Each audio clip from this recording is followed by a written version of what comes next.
JDU के ललन सिंह राजनैतिक अपराधी, उन्होंने ही मेरे ऊपर जानलेवा हमला कराया। मुंगेर से आरजेडी प्रत्याशी एवं अशोक महतो की पत्नी श्रीमती अनीता देवी ने जेडीयू के ललन सिंह पर जानलेवा हमला करने का आरोप लगाया। उन्होंने कहा कि ललन सिंह राजनीतिक क्रिमिनल हैं एवं अपने साथ गुंडों की टीम रखते हैं। उन्हीं के द्वारा मेरे ऊपर जानलेवा हमला कराया गया।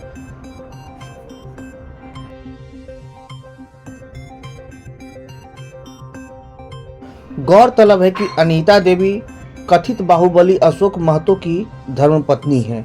आरजेडी ने उन्हें मुंगेर से अपना प्रत्याशी बनाया है। मुंगेर का चुनाव इस समय रोचक हो गया जब अनंत सिंह पैरोल पर जेल से बाहर आए और अनंत सिंह ने जेडीयू प्रत्याशी ललन सिंह के पक्ष में लोगों को वोट देने की अपील की। अनंत सिंह एवं अशोक महतो दोनों के बारे में कहा जाता है कि दोनों के बीच वर्षों से दुश्मनी चल रही है और दोनों के बीच अपने क्षेत्र में वर्चस्व की लड़ाई हमेशा चलते रहती है। मुंगेर में हुए लोकसभा चुनाव में अनंत सिंह ने ललन सिंह का सपोर्ट करते हुए वोट मांगा, जबकि दूसरी तरफ उनके चिर प्रतिद्वंदी अशोक महतो की धर्मपत्नी श्रीमती अनीता देवी थीं। प्रेस वार्ता के दौरान श्रीमती अनीता देवी ने कहा कि हमारे पति अशोक महतो बाहुबली नहीं है, उनको बाहुबली कहना गलत है। हमारे पति गरीबों के मसीहा हैं। श्रीमती अनीता देवी ने कहा कि हमारे पति के पास न बैंक बैलेंस है, न रहने की व्यवस्था है। जो बाहुबली हैं उनके बारे में बात कीजिए, उनको पास कहाँ पे कितना संपत्ति, उनकी बात कीजिए। हमारे ऊपर 13 मई को जो हमला किया गया, जानलेवा हमला किया गया, जिस पर प्रशासन कुछ नहीं कर पाई, यह सब सरकार करा रही है।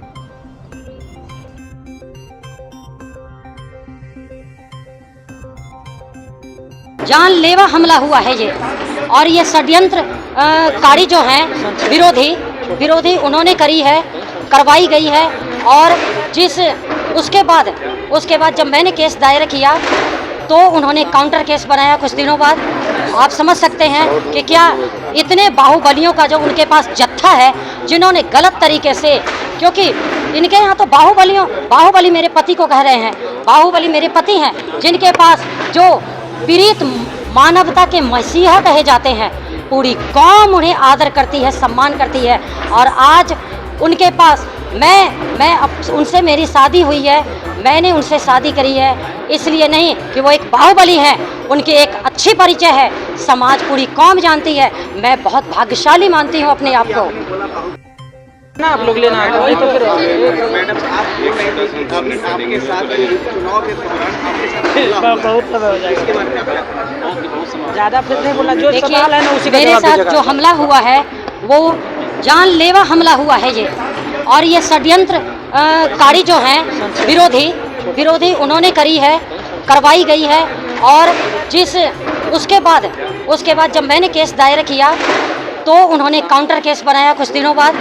आप समझ सकते हैं कि क्या इतने बाहुबलियों का जो उनके पास जत्था है, जिन्होंने गलत तरीके से, क्योंकि इनके यहाँ तो बाहुबली मेरे पति को कह रहे हैं, बाहुबली मेरे पति हैं, जिनके पास जो पीड़ित मानवता के मसीहा कहे जाते हैं, पूरी कौम उन्हें आदर करती है, सम्मान करती है।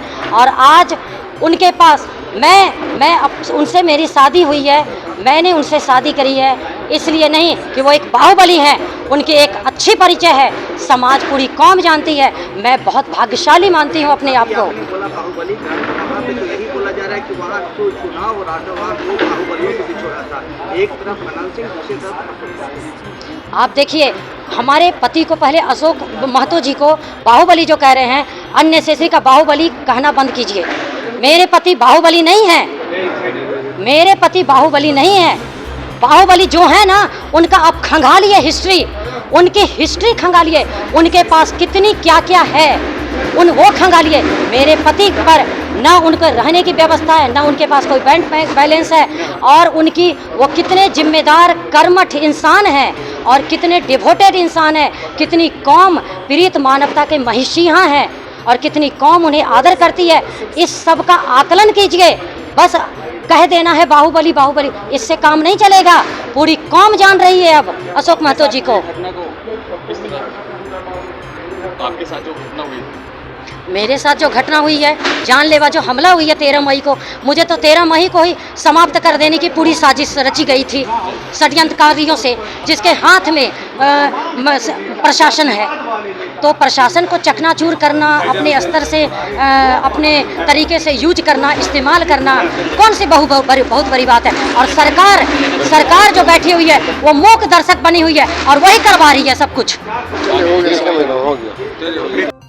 वहीं अशोक महतो ने कहा कि इलेक्शन में वोट कितना पोल हुआ पता नहीं है, निष्पक्ष काउंटिंग होगी इसका भी नहीं मालूम, हम लोग कोर्ट के शरण में जाएंगे।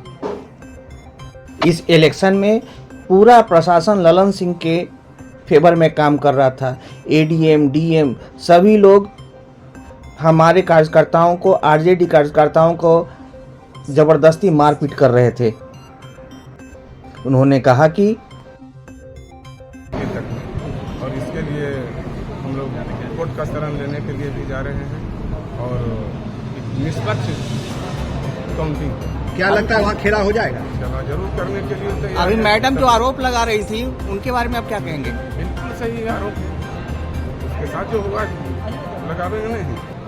अच्छा, अनंत सिंह जो पैरोल पे बाहर आए, वो कह रहे थे जब पुश्तैनी जमीन बंटवारा के लिए आए हैं, क्या लग रहा है कि जमीन बंटवारे के लिए आए हैं या चुनाव को प्रभावित करने आए हैं? तो आप लोग समझ सकते हैं, प्रभावित करने के लिए आए थे। हालांकि प्रभाव कुछ नहीं पड़ा उनसे, लेकिन वो आए थे तो इसी के लिए। कहाँ गए थे? रोगी है, ये है, वो है, बंटवारा करने के लिए और भरकर कर रहे थे। समूचे क्षेत्र में दहशत फैला रहे थे। उनका मोबाइल को ट्रेस किया जाए ना, रिकॉर्डिंग निकाला जाए ना, कहाँ कहाँ फोन किए, कहाँ कहाँ मिले हैं, उनका वीडियो रिकॉर्डिंग देखा जाए। कुछ लोगों का कहना है आरजेडी जीती है तो फिर से जंगल राज आ जाएगा मुंगेर लोकसभा में। वो तो खुद कहाँ मंगल राज है जो देख नहीं रहे हैं। कितना मंगल राज यही है कि चुनाव आयोग को प्रभावित कर रहे हैं। जो मंगल राज है तब न जनता किसके साथ था वहाँ? जदयू को अभी ललन सिंह को जमानत जब्त होता, लेकिन उन्होंने धनबल से समूचे प्रशासन तंत्र को खरीदा और समूचा साथ है Munger DM SP, Lakhisarai DM SP, क्या क्या धांधली नहीं की है। हमारे कार्यकर्ता को पकड़ पकड़ कर हर जगह घर से खींच खींच कर पीटा गया है। जो आरजेडी का समर्थक है सबको निकाल निकाल कर पीटा गया है। उसके बावजूद भी वो लिख कर दिए कि कहीं बूथ पर कहीं गड़बड़ी ही नहीं हुआ तो प्रमाण है, क्योंकि प्रत्याशी पर हमला कैसे हुआ, उस समय किस कारण से प्रत्याशी पर हमला हुआ था, कौन सा गांव था,